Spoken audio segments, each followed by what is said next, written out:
Hey everybody, welcome back. Well, I didn't get any video of the teardown of the bike, taking the engine out. I'll spare you those boring details. But man, when I got in there, major carnage. I didn't expect to find what I found. So it's really hot, it's really humid outside. It's not so much hot, but it's humid. So took the engine off the bike in the shed. And with my buddy Greg's permission, I brought the engine inside and put it on my table, and I've got it all torn down right now. I'm going to show you the carnage here. So here's what's left of my piston. Oh my gosh. Both skirts broke. Got a nice gouge right there. I have no clue what that's from. But look at that right there. That side of the piston is just hammered down. There's like no wonder there's so much oil on top of the cylinder, on top of the piston and inside the head. Now check this out. Here's my cylinder. Look at that sleeve. I'm just not believing this. It's just shattered. And let's see, I haven't even looked at the bore yet.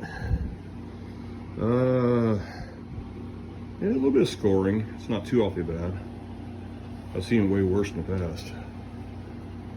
But yeah, it's got about 7,000 miles on this engine, on this piston cylinder.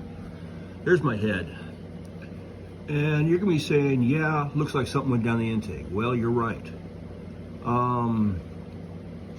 Back when I put this intake on, what I did was I drilled a hole in the intake tube itself, and I mounted a bracket, that bracket right there, on the case, and I put a nylock nut inside. You know, you would think a nylock nut would hold. No, it didn't. That's my dog. I'm so glad I caught her on video howling. That's Coco. Say hi, Coco. Yeah, she's the sponsor of this video. Yeah. Anyway, so the nut backed off. The nut came off the intake and went down the intake and went through my cylinder. Now, I don't know how much of this damage here was done by that nut, but it's definitely not all this.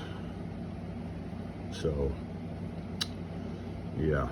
We're gonna, the rod itself looks good. It's not bent, thankfully.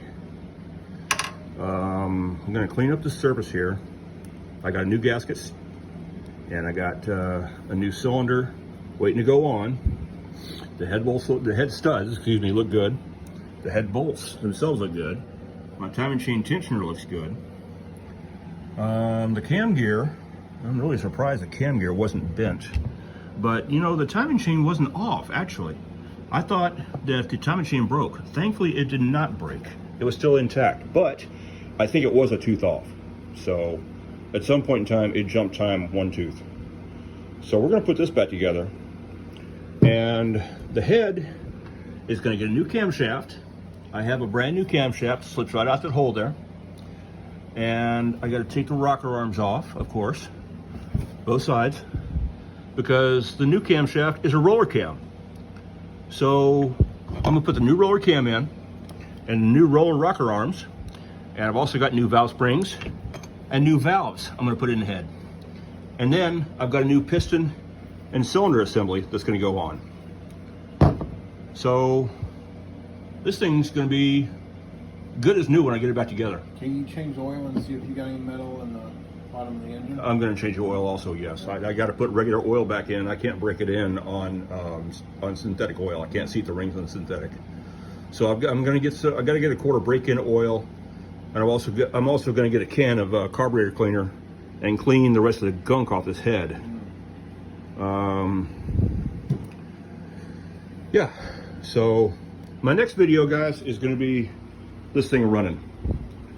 I'm looking forward to having it up and running again. Considering it just broke down yesterday, and it'll probably be running again today, I'm thrilled.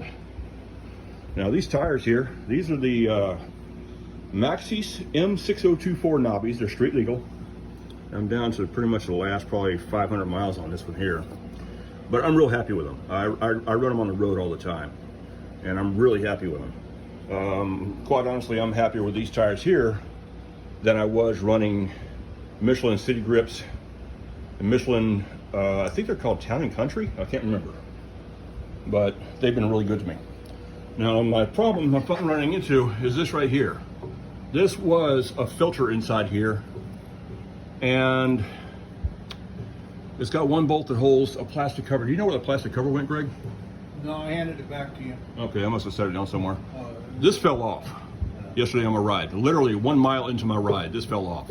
And then 7 miles into the ride, all hell broke loose and the engine took a dookie. And Yes, I said. buddy came and picked him Yes, up. I said dookie. And Greg brought his truck and came and picked me up. I'm That's grateful, right, I very sure grateful. did. He wasn't asleep yet. He drives a semi truck at night. I won't mention any companies, but I'm really lucky he wasn't asleep yet. But he came and picked me up. Anyway, I've got to get a new cover for this here. And what I'm really leaning toward doing is, since I've got so much aftermarket stuff in this CVT drive already, I'm really, truly, boy, I can't get focused on that at all. I'm really, truly leaning toward getting a Coso aftermarket cover for this thing. That way, because this little breather hole right here, it can't breathe very well. So I'm gonna get a Coso cover for this thing. I found one for 140 bucks. That's gonna have to be down the road, unfortunately. And they're made more for the Generation 2 125 Zuma. But I've been told these bolts here, all I gotta do is use the bushings for the Gen 2. I'm wondering if I can use sleeve bolts to put them in. And I got a bunch of those laying around. But I'm gonna change the CVT cover anyway. I haven't run the plastic cover in a really long time. I just thought it was ugly and bulky. So that's my plan. That's my plan. I got a lot of cleanup to do. I got to drain the oil again. I literally got 50 miles on this oil, but that's okay. I'd rather be, safe than sorry. I also eventually want to put a billet brake. Oh my gosh, that thing feels like it's sticking. I want to put a billet brake lever back there at some point, but that's way down the road. I'm gonna clean this crankcase ventilation also. Oh, that's where that went. Okay, I'm sorry. This is me thinking out loud, and I don't do it very well sometimes. Wow, my timing tensor fell out. That's got some wear on it, doesn't it? And it is metal. I thought they were plastic. I'm really glad to see that that's metal, but I can't tell if that's wearing that or not. But I have no choice but to run it. So when I go back on with the new cylinder and piston, I'll put that back in. It's not bent. The upper one's still in place. Like I say, my timing tensioner is still in good shape. So I'll clean that up. You don't have to lube them, obviously, because they're lubed by the engine oil. And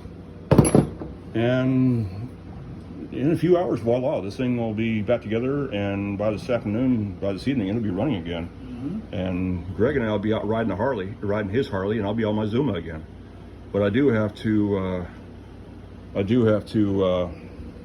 break in my rings slowly, so we're gonna have to ride easy for the first ride, and we're probably gonna do about a 50-60 mile loop the first time, and I'm probably gonna keep it around 45 miles an hour. But also, Chris is sending me some final drive gears. I'm going 1440 on the gears, and that'll lower my cruising RPMs, which will be a lot better on the engine. And he's also sending me a Two Brothers juice box. Yeah, Two Brothers juice box, I believe it is. And that I can change my air-fuel ratio. He's also giving me a used one. I don't care if it's used or not. If it works, it works. I'm used to doing things on a budget. He's giving me, I can't remember what it's called, but it's something I can tap into my O2 sensor, and it shows if I'm running rich, running lean, whatever, so I can adjust my fuel. I'm thrilled to have that. I don't want to burn up another engine like I did this one here. I wish I could find the old spark plug to show you, but it was like crystal white. I'm really surprised that it lasted this long. It's been running lean for so long. But anyway, I'm gonna go ahead and end this video. Stay tuned for the next video. Like, comment, subscribe, all the stuff the other YouTubers say. I'm really gonna enjoy doing videos. And like I say, at work, I may even do videos of assemblies of random stuff like wheelbarrows, lawnmowers, patio furniture. I even assembled 3 huge log splitters the other day, $1,100 log splitters, and went through the hydraulic stuff. Now we don't fire them up. We don't put gasoline in the new machines, but so we don't fire them up. But I do all the assembly and get them ready for sale. So there's all kinds of stuff I put together. Anyway, I'll see you guys in the next video. And like I say, next video, this thing will be up and running. So peace out.